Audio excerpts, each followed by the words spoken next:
Hello friends, welcome to सफलता मंत्र। आज सुबह की क्लास में आप सभी लोगों का बहुत बहुत स्वागत है। और दोस्तों, जैसा कि आप सभी को बताया, पिछले 3-4 दिन से आपको डेली जो भी अपडेट होती है, न्यूज़ होती है, देते रहते हैं।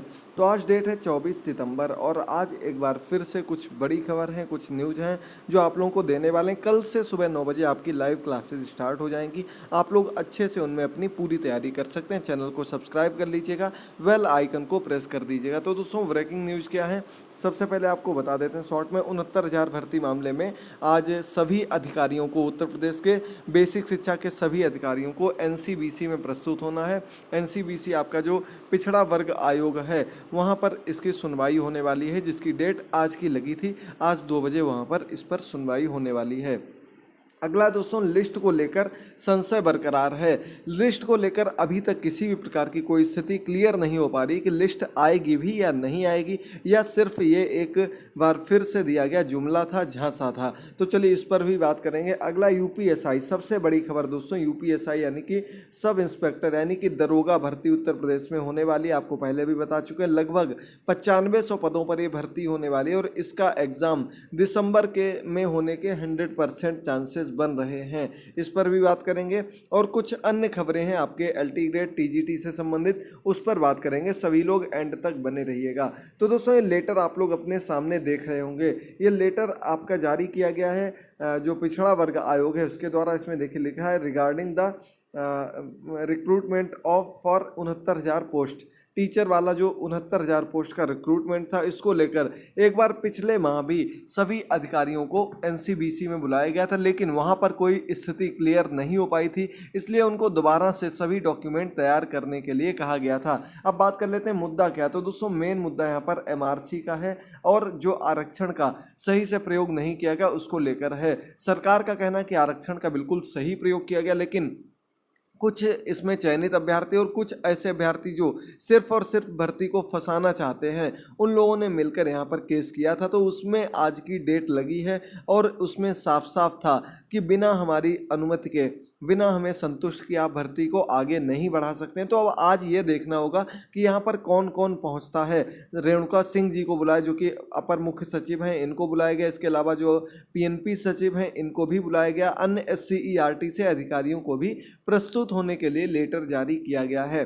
24 तारीख को आज के लिए लेटर जारी किया गया। अब देखना होगा 2 बजे वहां कौन प्रस्तुत होता है। और एक खबर ये भी सुनने में आ रही है कि जो भी आपकी लिस्ट अटकी हुई है, जो भी 31,000 की लिस्ट अटकी हुई है, उसमें एक मामला एनसीबीसी का भी सामने आ रहा है।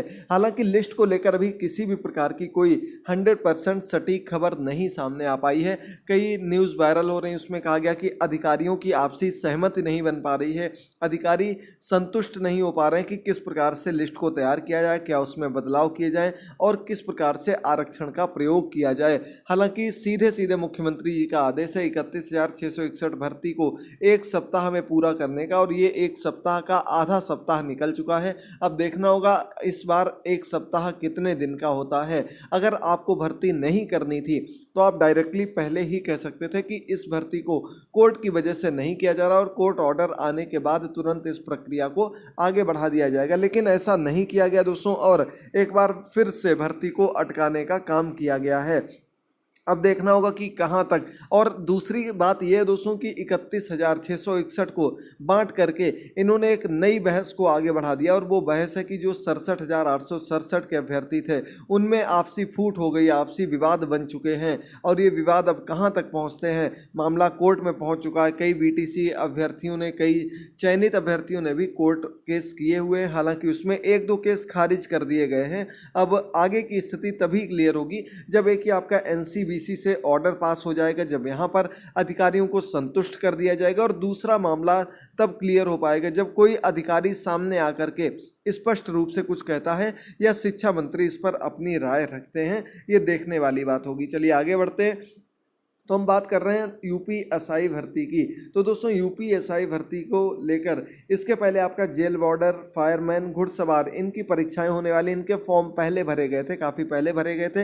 इनकी परीक्षाओं की डेट आ गई है 19-20 दिसंबर। ये पेपर आपके ऑफलाइन मोड में कराए जाएंगे। लेकिन इसके बाद जो आपकी अन्य वैकेंसी आने वाली, आगे जो आपकी वैकेंसी आने वाली, उसमें देखिए साफ साफ लिखा गया है कि इसमें 9495 पदों पर सिविल पुलिस में दरोगा, पीएससी, प्लाटून कमांडर और फायरमैन के 23 पद हैं। और ये कहाँ तक पहुँच गई तो देखिए टेक्निकल असेसमेंट चल रहा है, यानी कि वेबसाइट वगैरह तैयार की जा रही, बिल्कुल अंतिम प्रक्रिया चल रही है। इसको लेकर टेंडर भी जारी कर दिया गया, क्योंकि इसका पेपर जो था ऑनलाइन कराया जाएगा। ऑनलाइन पेपर कौन कराएगा तो जो आपका बैंक का एग्जाम्स कराती है टीसीएस जो कंपनी है, टीसीएस कंपनी को इसका टेंडर मिल चुका है। तो अब आप लोग अपनी स्थिति देखिए, अपनी तैयारी में लग जाइए। समय कम है, काम ज़्यादा है, तो तुरंत आप लोग इस वैकेंसी के लिए जो लोग भी एलिजिबल हों, इसको लेकर हम आपके पहले भी दरोगा के लिए एलिजिबिलिटी को लेकर एक वीडियो बना चुके हैं। अगर आपने ना देखा हो तो उसको जरूर देख लीजिएगा और अभी से आप लोग अपनी तैयारी में लग जाइए। कल से डेली सुबह 9 बजे आपकी क्लास आना प्रारंभ हो जाएगी, जिसमें हम